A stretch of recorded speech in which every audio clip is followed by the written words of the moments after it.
Hi everyone, in this video I'm going to show you how you can turn on Auto Translate on TikTok.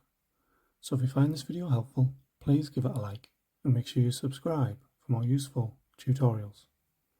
So what you'll need to do is open up TikTok, click on your profile icon on the bottom right, then click on the three lines on the top right. Then go to Settings and Privacy at the bottom, and scroll down until you see Language. So you just want to click on that. Then you should see Translations.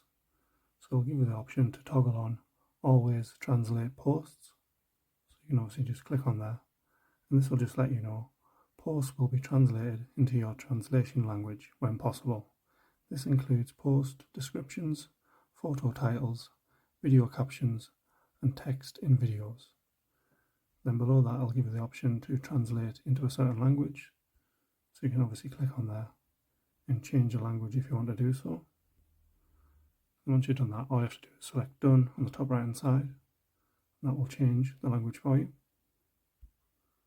And you can also select Do Not Translate. So you can go on here and select certain languages that you don't want the post to be translated to.